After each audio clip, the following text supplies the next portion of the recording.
мына жерде Амударияның Ассалаумалейкум. Амударияның 24 жылғы 1-ші санында нағыздар хақында менің мақалам шыққан. Бұл жерде мақалада Қарақалпақ халқының қол өнеріне тиесілі нағыздардың музейде сақталып отырған үлгілер туралы қысқаша түсінік берілген. Атамалары, мәнісі бәрі. Соның осы мақаламен бастауды мақұл көрдім. Адам өмір бойы ізденуден, үйренуден жалықпайды. Экскурсия өттік, ilmi паспорт жаздық, біздер жақсы білеміз дегенменен бірімізден біріміз үйреніп, осындай білімді толықтырып барсақ пайда болады деген мақсатта осыны алып келдім. Кітапханамызда да бар, менің өзімде де бар. Кейін бір уақытлар сайтқа да салып қойғанмын. Савицкий хақында, оның көзін көрген адам сыпатында не көріп отырсыз? Октябрь ағамыз екеуміз біздер Савицкиймен байланысты көптеген естеліктерді білеміз, рет келген жерде айтып жүреміз. Бірақ Савицкийдің өмірі, оның істеп кеткен ісі неше әулетқа жететұғын, қанша айтсаң да арзитұғын үлкен тарих. Соның үшінен бүгінгі ұшырасуымызды, бүгінгі сәулетлесуімізді Савицкийдің өмірін өзгерткен нағызлар деп атадық. Хабарыңыз бар, Савицкийдің қалай келгенін, кімменен келгенін сіздер жақсы білесіз. Дегенменен Савицкий художник сыпатында келгенменен халықтың арасында қол өнерінің дөретпелерін көріп, ондағы нағыздарды көріп, өзінің бір айтқан сөзі бар. Әсіресе біздің экскурсовод қыздарымыз көп айтады.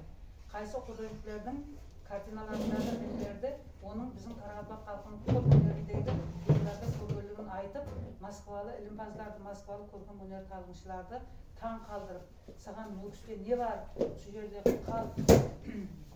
қайнап тұрған көркем өнердің өмірдің ішінде қал деген атылар.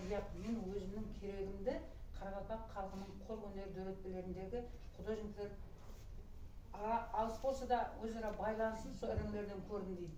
Хабарыңыз бар, суретлеу өнерінде ыссы ірең, салқын ірең деген болады. Соны біздің тоқушыларымыз ол іреңнің ысысын суығын білмей-ақ өздері тоқыған, өздері істеген киімдерді әжайып етіп дөret біздерге қалдырып кеткен. Һәм соның нәтижесінде Савицкий осы жерге келген аттылар өзінің кеуіліне ұнаған, қалбіне мөрленген нағыздардың бәрін іріңлерін түсініп, осы жерде біретала қалған, оны білесіз. Әттегі денесіне жеген біздің Қарақалпақстанның топырағына жерленген. Енді жаңа Савицкийдің суретлерін не қойдыңдар? Кегенақтағы мынау Савицкийдің сәукелені көріп тұрған уақыты, сәукелені тапқан аттылар ол алтын тапқандай қуанған. Сәукеленің тарихын жақсы білесіз, музейіміздің бейбаһа экспонаты. Сондай бір сүйіспеншілікпенен қарап тұрған суретін көріп тұрсыз. Ал екінші суретінде болса, бұл қадімгі тақыр палас. Сол тақыр паластағы нағыздарға ітібарменен қарап өзінің салыстырып тұрған уақыты, басындағы тақиясы да сондай. Ұлыма бір сөзбен айтқанда, Қарақалпақ халқының көркем өнері Савицкийді өзіне бәнті етіп, нағыздардың бәріне ітібар беріп, Жданко жинаған 60 нағыздың еш болмаса 20-30 жиналсын деп Савицкиймен бірге жүріп, ауылдардан өзі ағашқа нағыз ой деген кітабын жазып, Қарақалпақ халқының өмірін, көркем өнерін дүнияға танытатын музейді жаратқан музейдің атасы, Жданко анасы болса, Савицкий атасы деп айтсақ болады. Енді мына жерде біздер нағыздарды кітаптардан алуға харекет еттік. Некей қос мүйіз дейді, бұның тоқалақ мүйіз дегенде аты бар. Не үшін тоқалақ деп қойғаны? Геометриялық көріністе салынса, ол қос мүйіз деп аталды. Мынау басы топыр болғаннан кейін қозғап жібердім. Топыр болғаннан кейін тоқалақ мүйіз деген. Енді мынаны алып тастап қарасаң қос мүйіз болады. Әрбір нағыздың қосымша мәністері бар. Өзгертіп қойсаң қандай мәністі береді? Әттегі сондай қазір бұрынырақта жазылып қалған, бәлкім кітапта барса, Қарақалпақ кестешілігінің өзгешелігі сонан барады. Мына столдың үстіне нағызды салсақ, столдың бос қалған жерінің өзі, яғни кездеменің бос нағыздың арасындағы жерінің өзі нағыздың көрінісін пайда ететұғылығыменен Қарақалпақ халқының кестешіліктегі нағыздары дүние жүзі халықтарының арасында өз орнына, өз мәнісіне ие пікірін жазып кеткен. Бұл кестешіліктің нағыз ішқыбазлары, нағыз ілімбазларының жазып кеткен пікірі. Енді мінекей соны кітаплардан алып, біздер оқушыларға көрсеткен ақылар сондай етеміз. Енді шырыш піскекше дейді. Ауылда өскен болсаңыз піскек деген болады, көп піскен ақтылары. Басы мынадай крестик, соны нағызға айландырып, егер бұны былайынша қарасаң, пұтақ нағыз деп көруге болады, бірақ соны 4 мүйешлі етіп, шырыш піскекше деп Қарақалпақ халқының кестешілігінде қолданған нағыздардың бірі.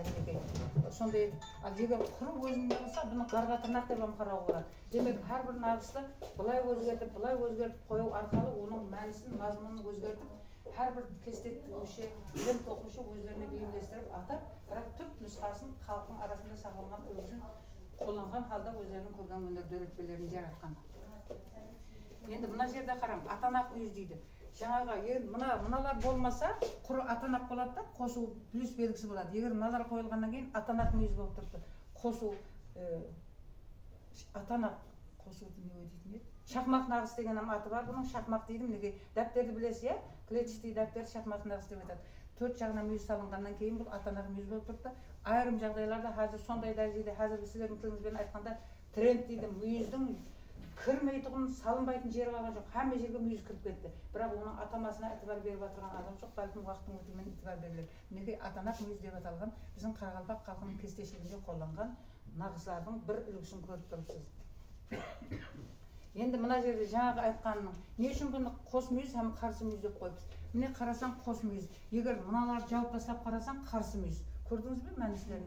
Апуайы пайдалану арқылы, орналастыру арқылы сол біздердің көз алдымызда өздері білесіз ғой, хайуанатлардың мүшесіне тиісті нағыздар дейді, өсімдіктерге тиісті нағыздар дейді, һәм бұлардың бәнтбасар ретінде геометриялық көріністер, затылық нағыздар дегеннен бар. Шилауыш, солақ деп аталған. Солардың бәрін өздері көзі көрген нәрселерді нағыз ретінде пайдаланып, біреуінен біреуі үйреніп, шеберліктің шыңына шығып, сондай дәрежеде айтып кеткен Қарақалпақтың 8-12 жастың арасындағы қызлары біреуінен біреуі кестенің сырларын, реңлердің үйлесін үйреніп жүріп ақ, ешбір халықта жоқ үлкен шеберлік университетін жаратқан деп ілімпаздар айтып кеткен. Міне соның бір үлгісі ретінде мына мүйіздердің оны. Егер мыналарды былай алып қарасақ, бұл толқын нағызды береді біздерде. Ал толқын нағыздың екінші бір түрі бар, ол өмірдің давамлылығын білдіреді. Және бір атамасы бар, былайша еспе құмның еспесін білдіреді.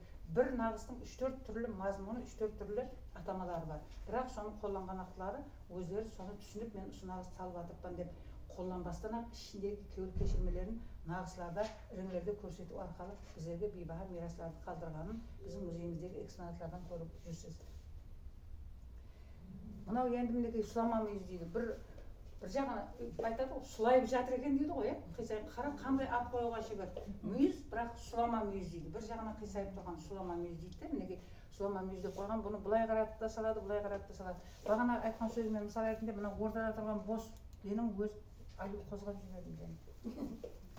Тимейтін жерге тиіп кете беремін. Мына қара, мынаның өзі, мінекей мына бостың өзі сұлама мүйіздің сөздерін беріп тұрыпты. Осының өзі, және бір мәртебе айтамын, басқа халықтарда да бар нағызлар, бірақ олардың композиция деймен, құрылысы, орналасуы басқа да біздің халқымыздың нағызларының сондай дәрежеде өзгешелігі, жаңағыдай ортада бос қалған жер, һәм әрбір нағыздың біткеннен кейін оның шетін қоршаған. Әлімнәндерін айта береді оны. Қоршалған нағыз бұл біткенін білдіреді. Яғни, апуай тілмен айтатын болсақ, нағыздың бәнтбасары болады. Жұмыстың біткенін білдіреді. Әрбір нағыздың шетін қоршап, шеті қоршаусыз бірде-бір нағыз жоқ. Мейлі ол кимешек болсын, ішпек жерде болсын, бәрінің шетінде бір қатар, екі қатар. Қазіргі біздердің қызларымыздың салып отырған, өнермендеріміздің салып отырған затлары не үшін тек қана сүлдері сақталғанмен оның қағидасы ораланбаған, шетіне бәнтбасары беріп, яғни қоршалмаған.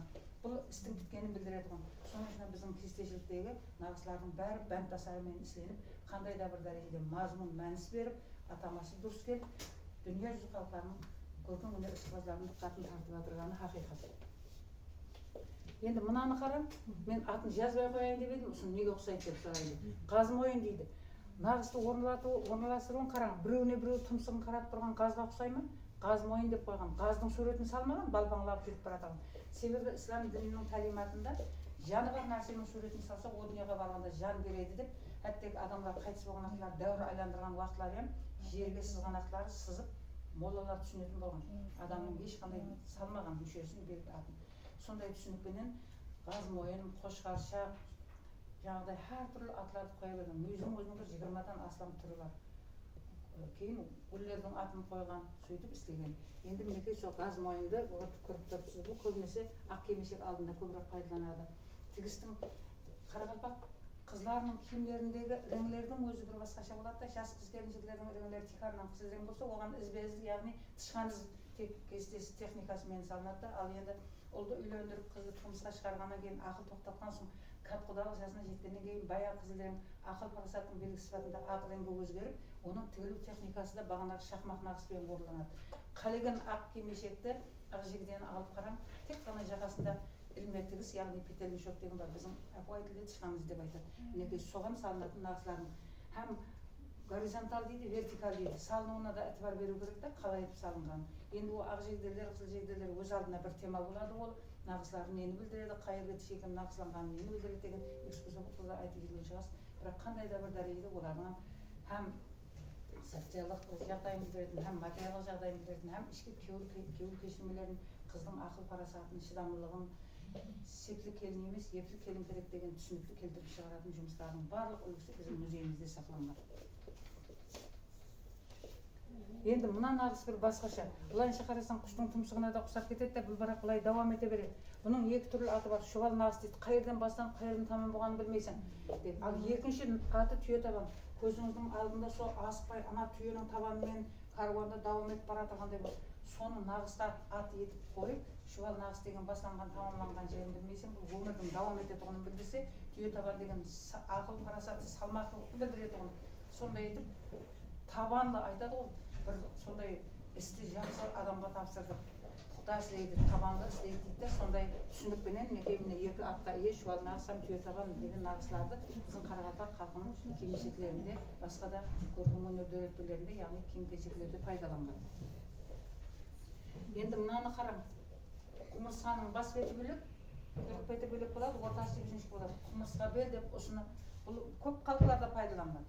Көп халықтарда әртүрлі атамаға ие. Археологиялық естеліктерде де бар, қателеспесем сондай. Жүда ерте дәуірге барып тақалатұғын белгілердің бірі, бірақ біздің халқымыз соны құмырсқа бел деп атаған.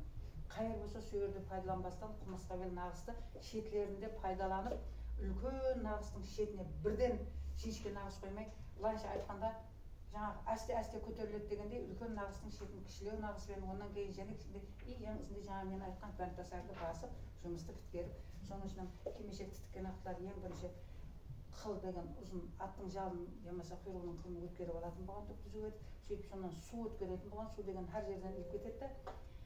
Атастырылып қойылған қыз кимешекті жеңгесінің отауына жиналып, кесте тігудің сырларын, іреңдердің үйлесімін, ине ұстауын үйренгеннен кейін өзіне кимешек бастайтын болған. Су өткеріп бастаған ақтары жігіттің ауылына хабар кеткен.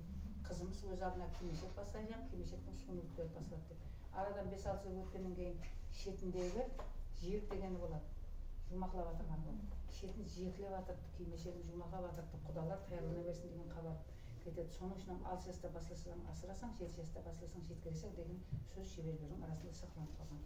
Осындай біздің музейімізде сақталып жатырған киім-кешектердің бәрінде пайдаланған, бірақ реті менен, орны менен мен және осы жерде келтіріп өтуді мақұл көрдім. Әлдендейді айтатын еді. Біздер кесте тіктік, музейдің орысы мұсылман бәріміз кесте тігіп сатып бір уақытлар дүкан ашып сөйтіп жүрді. Сонда айтатын еді. Устиноваға көп айтатын еді. Мешерева екеуіне. Сіздердің кестеңіз сұлу болатұғын, сіздер кішкентай затқа майда нағызды салып білесіз. Ал айырым адамдар кішкентай затқа үлкен нағызды салып, ол былайша айтқанда құрттай тайға діңдей молла деген бір нақыл бар, сондай болып тұрады деп. Демек, нағызларды киімдерге пайдаланған ақтылар оның көлеміне, қолдануына, киюіне қарап салу керек деген түсінік біздің Қарақалпақ халқының кестешілігінде бар. Мынаны енді жауыннан кейін бір құрбақалар із-ізінен біреуімізден біреу секіріп кете береді.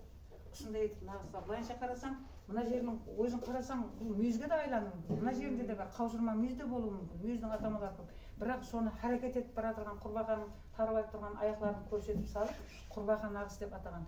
Демек, бұнда және бір мәнісілері бар да, осындай нағызларды салу арқылы олар тек қана безену ұйымы, қыздарды сұлулап көрсететұғын нағызлы киім болып қалмасының, бұларды тілшықтан сақлайтұғын дұға қызметінде, оберег талисман дейміз, сондай қызметтен атқарған. Қыздың сұлулығын көрген ақтылары оның сұлулығынан гөрі киіп жүрген киімдегі нағызларға нәзері түсіп, барлық сұқ нәзері мына нағызлар өткермейтін болған. Сондай әзіран бар ғой, көзбен шаттағып жүреміз, өйтеміз, ана жайды жақсылап саса, аузы сынық шайнек, және бір нәрсе ілдіп қоямыз. Ол біздердің санамызда көз тілден сақлану деген түсінікті береді. Һәм сондай нағызларды пайдалану арқылы біздердің ананың, келіннің денесін келешектегі әулетті давам етуші ананың ұрпақтарын арқайын көз тілден аулақ болып, давам етуінде ушундай нагызлардан көп пайдасы болгон.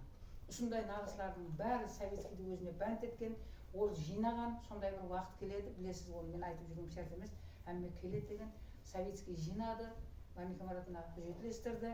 Енді музей азыркы күндө ушуну илимий жактан далилдей турган дарежеге жетип, колумуздан келгенче илимий макала жазып атабыз.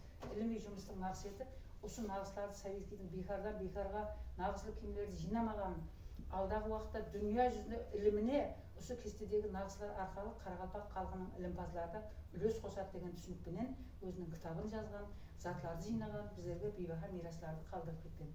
Азыркы күндө билесиз, Советский музейдин даңкы өзүнүн бейбаха мираслары менен эч бир калкта учураспай турган этнографиялык буюмдары менен, археологиялык казуулары менен, башка жерлерде, башка музейлерде жок, кадаган этилген дәвр нетижелер художниклердин картиналары менен дүйнөгө таанылып, кандай атакка, кандай абырайга ээ болуп атырганы биздин ар бирибиз үчүн мактаныч болот деп ойлойм.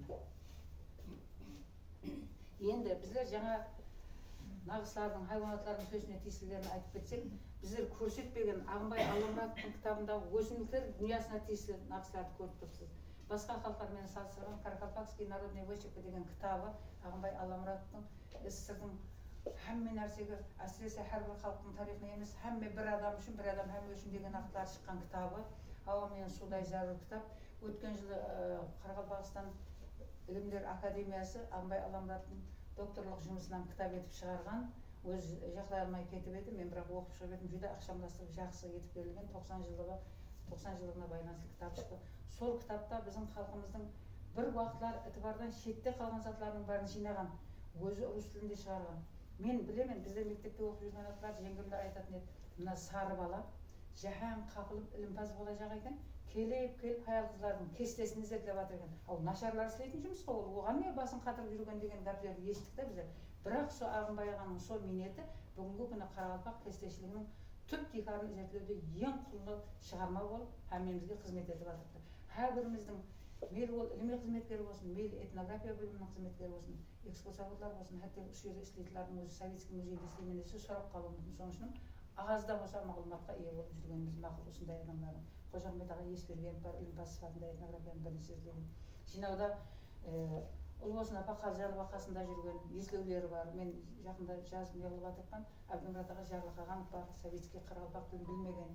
Соған ділмаш болып жинап, орта асфальт деген жоқ, орыс жолдың бойынан ән қанарға салып, аузын тігіп кетеді екен жинап.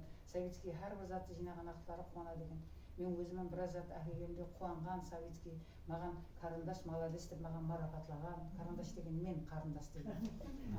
Сондай советскийдің жинаған мүлкілері бүгінгі күнде тіл менен жеткеріп айта алмай тұрған байлық. Әрбіріміз советскийге әр адымда, әр демде миннаттар болуымыз керек. Біздер енді сол жерде кірттай октябрь екеуміз мақтансақ болады, біздер ол кісімен. Мен 10 жыл істелестім, октябрь сенен бір 10 жылдан көптеу істелестім. Октябрь қазуға бірге барған. Соның үшін біздер советский туралы, музей туралы сөйлесек тоқтауымыз қиын. Сөйлеуіміз келеді. Мынау осы нағызлардың үлгісі, бізден зерттелген ақтылар осындай етіп қалған, Ағынбайға оны давам еткен. Қазіргі күнде елі толық зерттелмеген нағызларымыз көп. Алдағы уақытта бәлкім біздердің ішімізден мына жастарымыздан шығып қалар. Мынау соның давамы жаңағы ұстап кетеді. Енді осы жерде жаңағы бір азырақ үлкейтіңкіреп жіберіп, мына жерде мына нағызларды үлкейтуге бола ма? Мына жерде нағызларды көрсеңіз, қандай нағыз бар екенін бір айтсаңыз деп едім мен. Қандай нағызды көріп жатырсыз? Міне. Мына жерде қандай нағыз бар?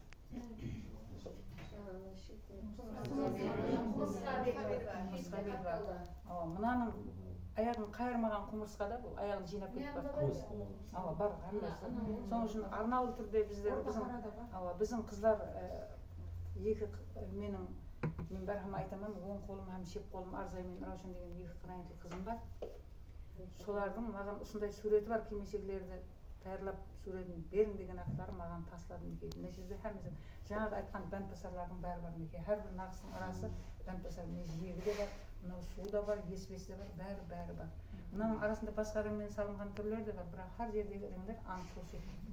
Міне 8 мүйіз бар Мекей, қарасаңыз, әмме нағызлар бар. Екіншісін көрсетеді.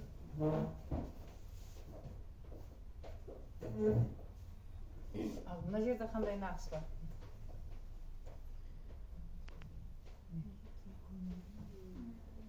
мына мүйіздердің орналасуына әтібар берің мінекей қараң, жаңағы мен айтқан нақыстардың бәрі бар міне. Әмес. Мына жерде қаусырма мүйіз деген нағыз мінекей. Ал енді мына жерде болса, бұл астындағы тауардың несі, нағыз емес, бұл айдылы астарына шыт салып тұрған. Мына жерде හැම мүйіздердің өзгеріске ұшыраған тұрған. Енді мына шеттегі бұл еспен нағыз толқын тәрізді болып келеді. Әмесі бар. Қарап тұрсаңыз, бұл жерде мынау предметті затты білдіретұғын нағыз мінекей солақ нағыз деп айтады, арбаның бір деталы. Мына жерлерде сонда. Мына шетте қараң, шетте қандай нағыз? Түйетабан көріп тұрсыз әнекей. Демек, әрбір жаңа мен айтып кеткен нағыздардың бәрі әрбір киімде қандай да бір дәрежеде шебердің ішкі кеуіл кешенмелерін қалай қабылдаса солай нағыз болып түсе берген. Көйтіңкіреп жібер.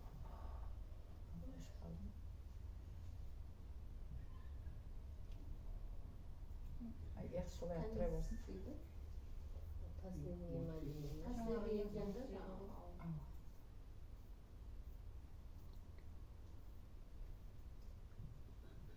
Мінекей, мына жерде де сондай. Мына қараң, мүйіздерді майда етіп әміп қолданған.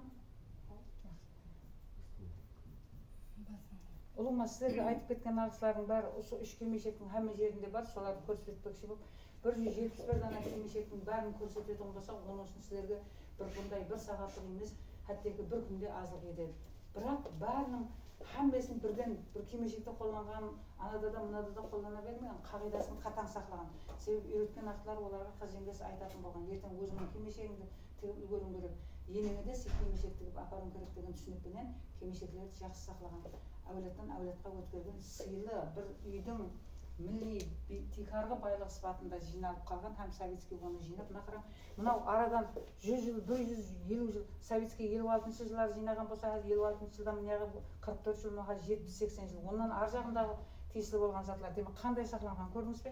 Мына қараң, мына түйетабан нағысы жаңағы салыстырғанда басқаша етіп пайдаланған, бірақ жүдә ізлікте жайласып, мынадан давам етіп бара тұрған өмірдің һәм давам етуі, һәм қайырдан бастанып, қайырдан тамам болатын білмейтұғын адамды ойларға талдыратұғын нағыстардың орналасуы ұшыда көріп тұрсыз енекей. Мына жерінен бастап киіледі енекей, әмме нағыстар. Жүдә жақсы ісленген, пашайысты жақсы сақланған. Бұндай кимешектеріміз шетелдерге көрердегі барған адамдар лупаменен қараған. 2017 жылы Москваға барғанымызда 4 жыл біздерге директор болған Мокрытыш біздерге ящикті ашып жатқан ақтымызда жүгіріп келе берді, мүлік көргісі келді. Бейшара Егорына теберсін бейшара қуып жіберді Мокрытышты. Ой, нам мешает деп. Сол уақытлар ол неге жүгіріп жүрсен, біздің музей туралы оның бұрыннан білгісі келіп қызыға деген де. Сол айта жағын бұнда біздер затларды апарған ақтылар, біздер Нөкіске бара алмай жүрбек Советский музейіне, Советский музей біздерге келді деп, қайырға барса да үлкен сән салтанатпенен дәбдемен көргізбелеріміз өтіп жатырды. Оны Құдай қаласа музейдің 60 жылдығына байланысты бір альбом шығарған ақтылары, көргізу бөлімінің басында Мереке Берекеева қысқаша түсінік беріп, көргізбелер туралы мақала жазу, концепция жазуға таярланып жатыр. Менің хабары бар, қазір біздердің әр күніміз сол 60 жылдыққа таярлап, сондай жұмыстармен, ілімі жұмыстармен өтіп жатырды. Жүдә жақсы мағлұматларды аласыз сол альбомнан деп ойлаймын. Енді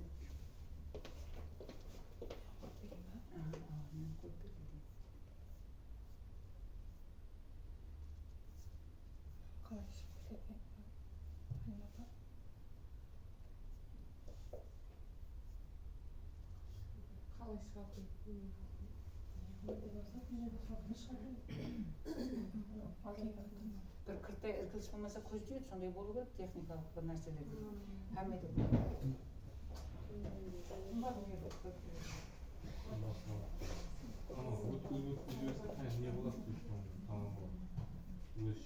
ой, шықты кетті, өткіз жіберді.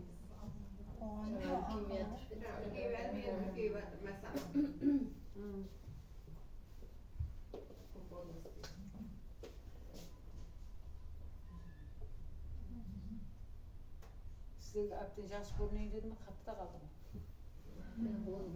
Ол атынадан шығып кетті. Қатып қалды ғой енді. Қатып қалды.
Мына жоғарыда айтып берген болсаңыз, Арбат көш, Арбат деген жазылып тұрды да.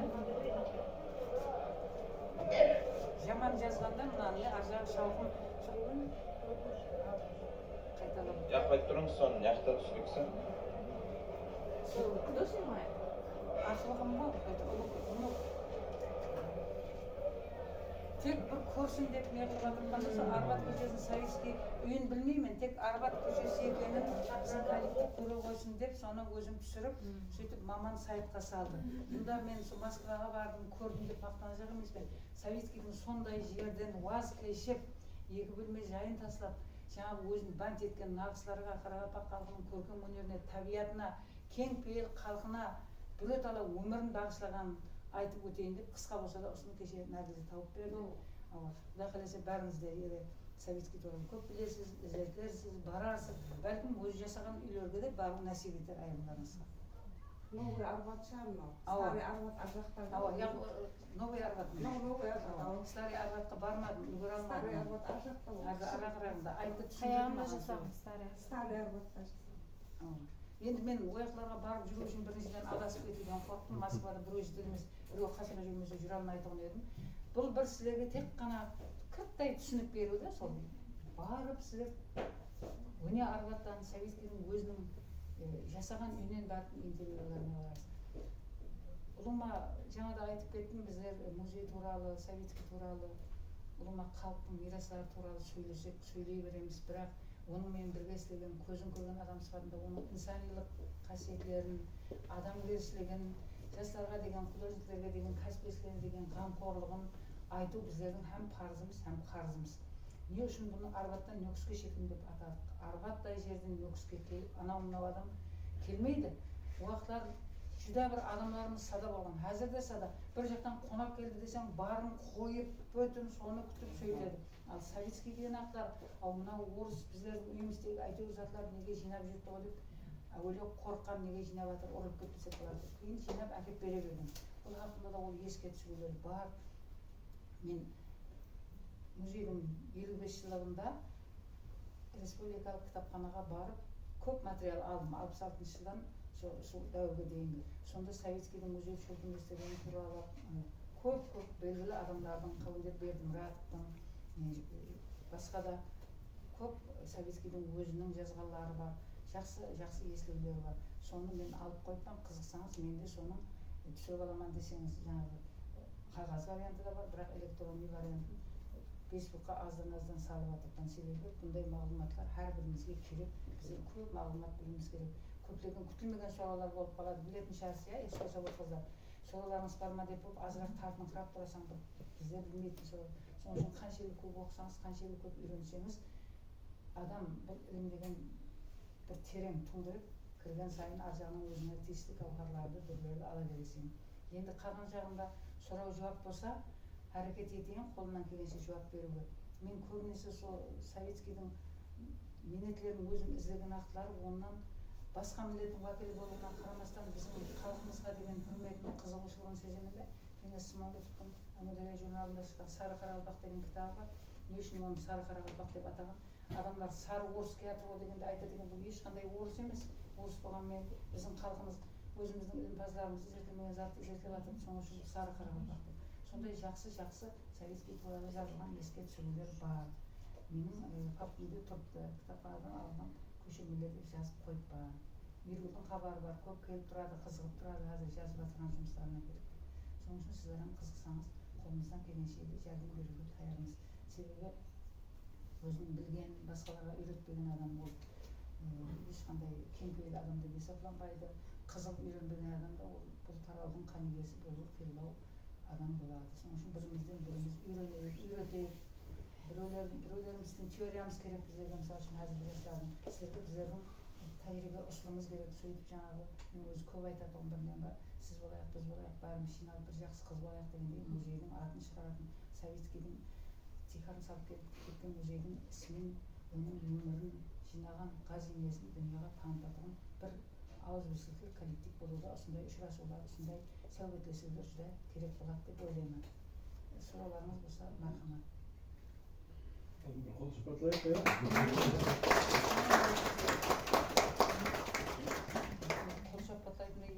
айтпадым Айгүл апай, түйе табан туралы Ақынбай ағаға түйе табан өсімдіктен білдіру мүмкін деген нені болжау беріп қойды ғой кітабында. Кавказская Мақсат вышивка. Қабыбаев та соны айтты. Түйе табан деген шөп болады біздерде. Түйесін көргенім айтады. Каперсам, Амударинский двулист Ау. деген сондай да. Мен екі адамнан естім, түйесің деген октябрь қабағын бар шығар. Топырақ гүлдейді, жапырақтары басқаша болады. Ревин деп айтады да осы ревин. Неде флора фаунада каперс деп жазып қойыпты да. Түйе табан деп сөйтіп іштен жазып қойыпты скобка. Енді бұның Каперстің қасына. бағана айтқандай да не үшін біздерде қаным түкірік деген нағыз бар. Аз қолданылған бір 2-3 кимешек бар. Мен hamma жасты гүлдерден сұрадым. Не үшін қаным түкірік деп аталған ғой? Неге? Сонда бір кемпір айтты, өзім мен оған сенімді емеспін деді. Ханның қызы өзінің қасындағы достары канизак деп айтады. Қыр канизагымен қатты суықта кетіп бара жатқанда жерге түкірген ақылар түкіріліп дөңгелек болып ішіне снежинка дегендей болып түскен екен. Мынаны нағыз етіп пайдалансақ болады деп қаным түкірік деп ат қойыпты деді. Мен бірақ оны 2-3 адамнан естісем, сенім деп айтпаймын да. Себебі қазір бір затты қате айтсам, мен музейде істеймін ғой, мен айтайыншы деп айта берсем, ол барып баяғы түп-тихарды бұзып, далдарын шығарып жібереді. Соның үшін ауызша мағлұмат ем 2-3 адамнан естісе, ол хақиқат деп есабланбайды. Бұл менің пікірім. Себебі халықтың арасында әрбір затқа ана жерде түсінік болса, сол ана заттың хақиқат екенін білдіреді. Сол айтқандай Мейіргүл түйе табан, шұбал нағыз жаңағы түйесіңір өсімдік болуы айтылуы мүмкін, өмірдің мәнісі болуы айтылуы мүмкін, жаңағыдай хайуанаттың мүшесі болуы айтылуы мүмкін. Ол ілімде бар нәрсе. Қазір заморф па, растительный ма екеуінің Ауыр. біреуіне кіру керек. Біреуіне кіру керек. Енді соның үшін осылар зерттелініп, бәлкім жаңағы ресерчтер көп зерттеледі ғой, бірақ олар тек затларға түсініп берді. Солардың кітаптарынан пайдаланып, Богословскаяның кітабы бар, образ и смысл деген кітаптар. Сол тілекке қарсы біздің халқымыздың Резба Падеруді Советский жазды, Вышивканы Ағынбай аға орыс тілінде жазды, Богословская зерттеп жатыр. Олар біздерге келешек ілімпаздарымызға хауа мен судай зәр. Октябрь соны қарғабақшалап қойыпты, енді кітап болып шыға қойса, әммеміздің жатып тұрып оқитын кітабымыз болады. Керек біздерге. Ал сол жастардың арасынан соған қызығып, ілімпаздар шықса жүдә жақсы. Гүлжахан Заитова деген нағыздардың қолданылуын университетте бір кішкентай ғана реферат жазды, олам жақсы. Және біреулер құрақты жазып жатыр. Келешекте шығады ілімпаздар. Соғықтар Мейіргүл айтқандай, я бұл хайуанаттар миясына кіру керек, я өсімдіктер миясына кіру керек деп дәлелдеп шығатын шығар. Өткен жылы бір практикант қыз келді. Мына біздің отделдің қыздары біледі. Мына біздерде абал нағыз деген бар ғой. Бауырсақ гүлді. Мен деді бауырсақ гүлді деді. Бұны дәлелдеп шығаман деді. Осы Ақбасқұрды тұтып қойған үйдің наны көп болсын деп бауырсақтың суретін саған деп дәлелдеймін деді. Мен айттым, менен естім деп айтпа дедім. Мен оны ешкімнен есткен жоқпын. Өзің дәлелдеп шықсаң, сөйтіп жаза ғой дедім. Жазған құсайды соғыс, бауырсақ несібе мол болсын. Әне, сондай болып кете береді, сөйтіп өзгерісті ұшырап. Соның үшін әрбір нағызды қабылдаған уақытлар әркім өзінің түсінігімен қабылдайды. Мархамат сұрағыңыз болса.